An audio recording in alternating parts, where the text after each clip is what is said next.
जरी देवसेनेचा जय जयकार होत असला तरीही एका गोष्टीची मात्र चिंता सर्वांनाच लागून राहिली होती, आणि ती म्हणजे देवसेनेची झालेली हानी.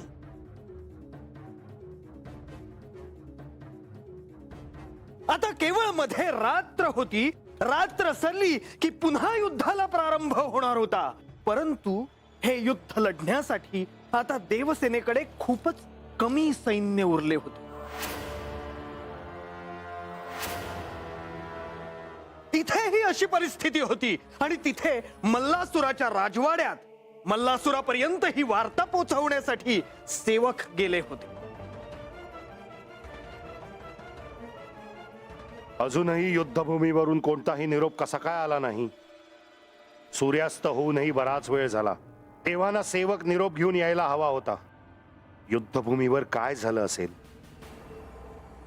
दैत्यराज मल्लासुराच्या राजवाड्यातही सगळीकडे भयानक शांतता दिसतीये. हे संकेत बरे नव्हेत.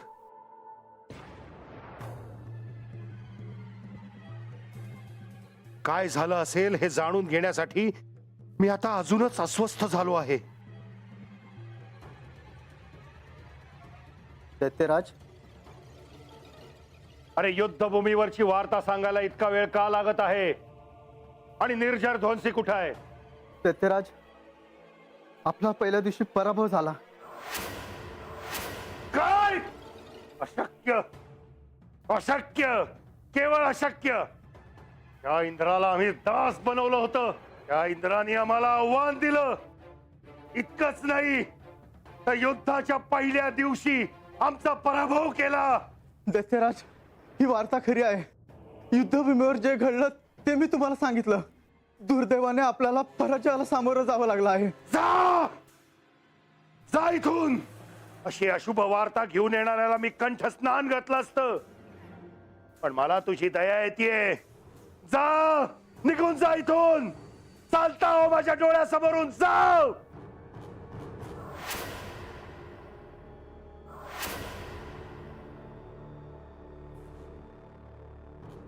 युद्धात पहिल्या दिवशीच दैत्यांचा पराभव झाला ही वार्ता आता पिताश्रींना कळाली आहे. त्यांचा क्रोध अनावर होणं स्वाभाविक आहे, पण मला त्यांची भेट घ्यावीच लागेल. दैत्यराज, आलास? ये ये कुंभक, ये. एव्हाना तुझ्यापर्यंत देखील ही वार्ता पोहोचली असेलच की युद्धाच्या पहिल्याच दिवशी युद्धभूमीवर दैत्यांचा पराजय झाला. हो, माझ्यापर्यंत ही वार्ता पोहोचली आहे दैत्यराज. आणि हे सांगताना तुला काहीच कसं वाटत नाही? निर्जर ध्वंसीला हरवलं, निर्जर ध्वंसीला. केवळ हरवलंच नाही दैत्यराज, त्याने निर्जर ध्वंसीचा वध केला आहे. पण त्याचबरोबर कराल दैत्य, अमरोत्तर दैत्य, दूषक दैत्य, दैत्यसिंह, हलदंत, देवनाशक अशा महापराक्रमी दैत्यांना मृत्यूला सामोरं जावं लागलं. अरे पण हे कसं घडलं? त्या हातबल झालेल्या देवांमध्ये एवढं बळ आलं कुठून? मला असं वाटतंय की आता मी स्वतःच युद्धभूमीवर जावं आणि त्या देवांना पुन्हा दैत्यांचं दास बनवावं. युद्धभूमीवर जाण्यासाठी माझे हात शस्त्र घेऊन लढायला अधीर झालेत.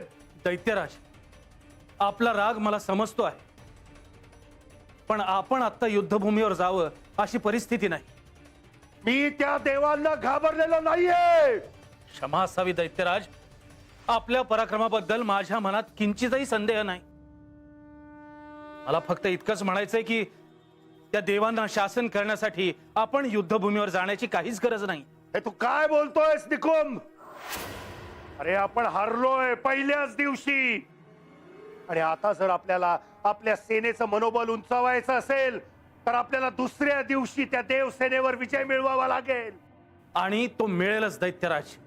काय म्हणायचंय तुला? दैत्यराज, युद्धाच्या पहिल्या दिवशी जरी आपल्याला पराभवाला सामोरं जावं लागलं असलं तरी देवसेनेची भयंकर हानी झाली आहे. देवसेनेच्या शिबिरात मृत्युमुखी पडलेल्यांची संख्या डोळ्यात मावेनाशी झाली आहे. आता ह्या परिस्थितीत देवांचा आपल्या विशाल दैत्य सेनेपुढे काहीच निभाव लागणार नाही. दैत्य कुळातला कोणताही पराक्रमी दैत्य युद्धास पाठवला तर सूर्यास्त होण्याआधी तो देवसेनेचा पराजय करेल यात शंकाच नाही. आपण निश्चिंत रहा दैत्यराज. उद्याचा दिवस आपला विजय घेऊन येईल याची मला खात्री आहे. नारायण नारायण. मल्लासुरापर्यंत ही वार्ता पोहोचली की पहिल्याच दिवशी दैत्य सेनेचा पराजय झाला होता.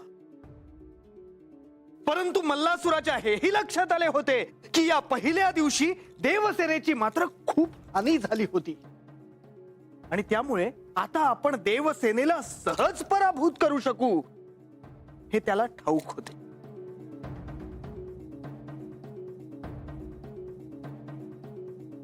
देवा, आपण माझ्यावर जे दायित्व सोपवले होते ते मी पूर्ण केले. युद्धाच्या पहिल्याच दिवशी देवसेनेचा विजय झाला. पण त्या युद्धाच्या पहिल्या दिवसात देवसेनेची अपरिमित अशी हानी झाली होती. माझा विजय झाला, पण अनेक देवशिबिरे ओस पडली होती. पुढे काय होणार या चिंतेने सर्वच जण अस्वस्थ झाले होते. नारायण नारायण.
आता दिस सराय आला तरी अजून मी आतच बसून राहिली आहे.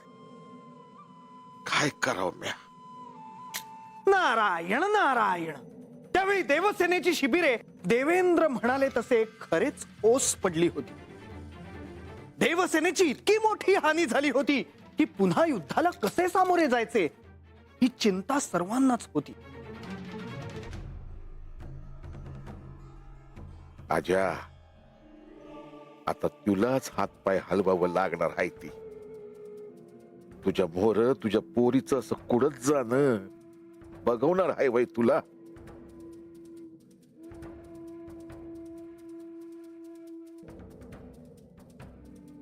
बानू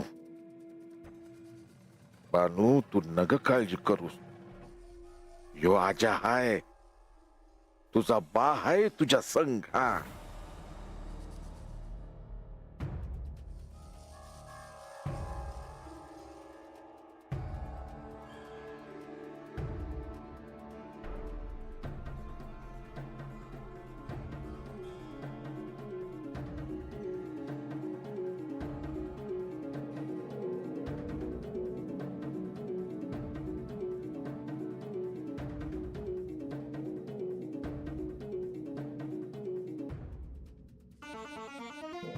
सर्व देव आपली चिंता व्यक्त करण्यासाठी त्रिमूर्तींकडे गेले.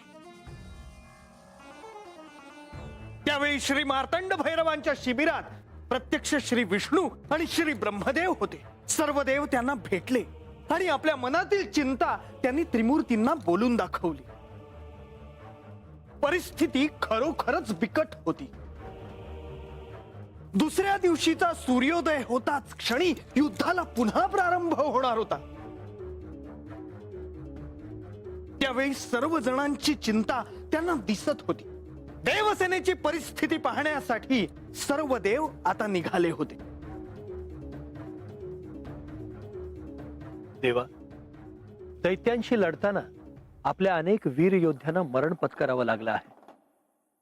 अनेक देवसैनिक जखमी झाले आहेत. देवसेनेची अपरिमित अशी हानी झाली आहे देवा. इंद्रदेव, युद्धाच्या पहिल्याच दिवशी इतकी हानी झाली ह्याची मला कल्पना आली आहे.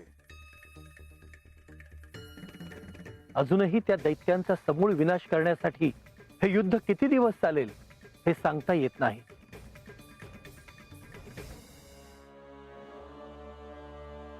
अशा परिस्थितीत देवसेना फार मोठ्या संकटात सापडली आहे प्रभू. प्रभू, उद्या युद्धाचा दुसरा दिवस आहे आणि आता त्यांना कसे सामोरे जावे हा एक मोठा प्रश्न आहे.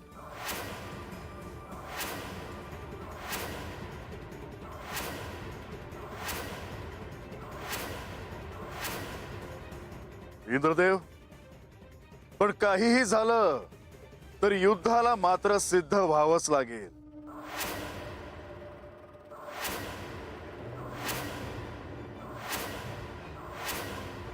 पण कसं देवा? आपल्याकडे सैन्य कमी आहे आणि दैत्य सेनेचे बळ मात्र अधिक आहे.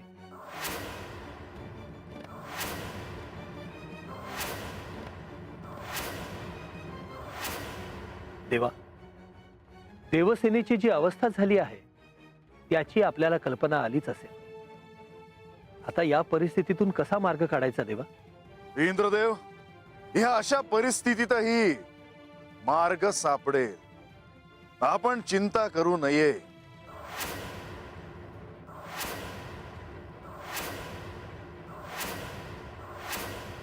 हे श्री मार्तंड भैरवा, श्री उमाकांता, आपण भक्तवत्सल आहात. आता यातून आपणच मार्ग दाखवा. मार्ग आहे.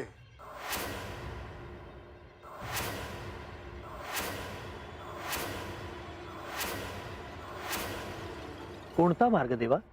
इंद्रदेव, धीर धरा. पण ह्यातून मार्ग आहे हे मात्र निश्चित.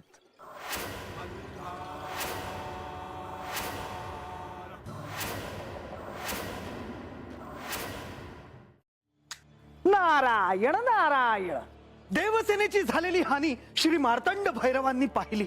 अशा परिस्थितीत सर्व देव भयभीत होणे हे स्वाभाविक होते. परंतु श्री मार्तंड भैरवांनी त्यांना धीर दिला. या अशा बिकट परिस्थितीत काहीतरी मार्ग निघेल असे त्यांनी सांगितले. परंतु यावर काय मार्ग असणार हे काही केल्या कुणाला कळत नव्हते.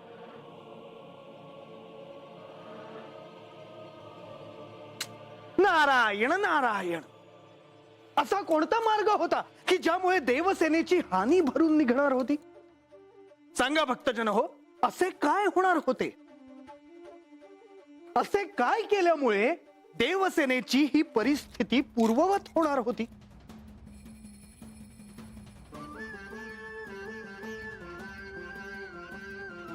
म्हणजे जे मृत झाले आहेत तेही जिवंत होणार होते की काय?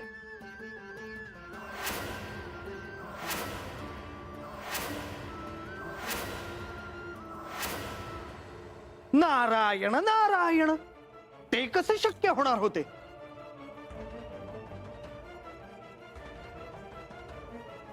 महासा, काय झालं?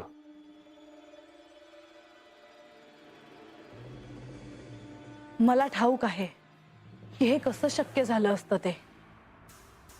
नाही महासा, ते कसं शक्य झालं हे तुला ठाऊक नाही. नसेलही, पण हे कसं शक्य होतं हे मला ठाऊक आहे. त्यासाठी तुम्ही काय केले असेल याची मला कल्पना आहे. कारण याआधी मी स्वतःच्या हाताने मृत प्राण्यांना जिवंत केले होते आणि त्यासाठी मी यांनी मला अमृताची जी कुपी दिली होती त्याचा वापर केला होता.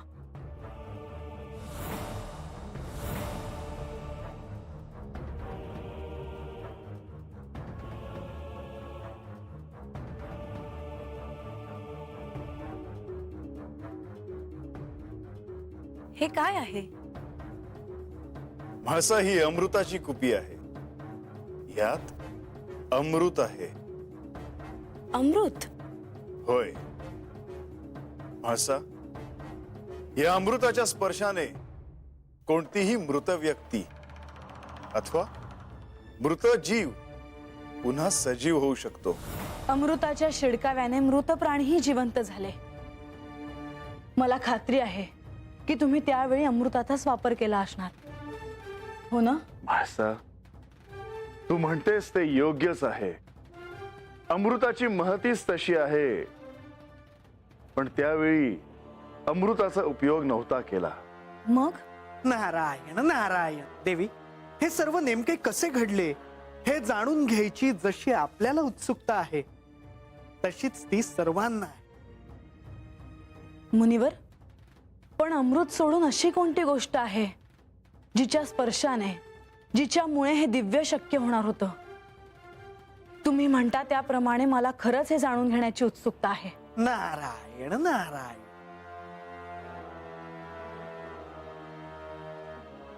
ज्याचा जन्म होतो त्याचा मृत्यू हा होतोच. परंतु अशा काही घटना घडतात ज्यावेळी मृतांनाही जीवन देणे आवश्यक असते. त्यावेळी ही अशीच काहीशी परिस्थिती आली होती. श्री महादेवांच्या कृपाशीर्वादाने या आधीही अशा घटना घडल्या आहेत आणि त्यामुळे हे दिव्य पूर्ण होऊ शकले. पण मला केवळ इतकंच ठाऊक होतं की अमृत हीच एकमेव गोष्ट आहे. अमृत सोडून दुसरी कुठलीही अशी गोष्ट नाही, हीच माझी धारणा होती.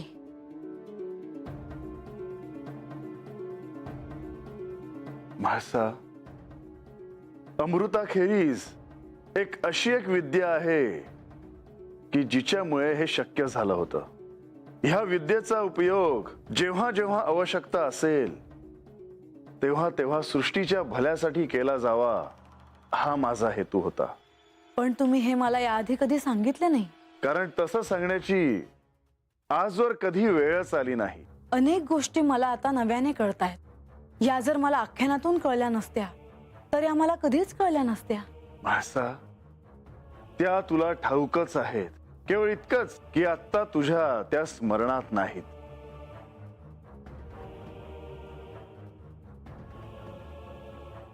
नाही, मी समजले नाही. हे ऐकल्याचे माझ्या कधी स्मरणात नाही. आणि तरी तुम्ही मला असं म्हणतात की मला हे आठवेल. म्हाळसा, कारण तूच पार्वती आहेस. याआधी असं जेव्हा घडलं तेव्हा तू ते बघितलं होतंस.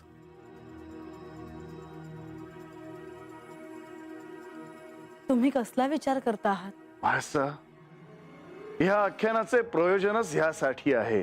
यामधून तुला अनेक गोष्टी कळाव्यात की ज्यामुळे तू साक्षात्कारापर्यंत पोहोचशील. तुला सत्य काय आहे हे कळेल. मुनिवर, आख्यानाला प्रारंभ करा. नारायण नारायण. होय देव. तर भक्तजन हो, आपल्याला याची उत्सुकता असेलच की मृत सैन्य जिवंत कसे झाले. परंतु ज्या काळजीने देव त्रस्त होते त्याच विचाराने दैत्य मात्र आनंदी होते. त्या दिवशी त्यांचा पराजय झाला असला तरीही दुसऱ्या दिवशी विजय नक्की मिळणार हे त्यांना ठाऊक होते.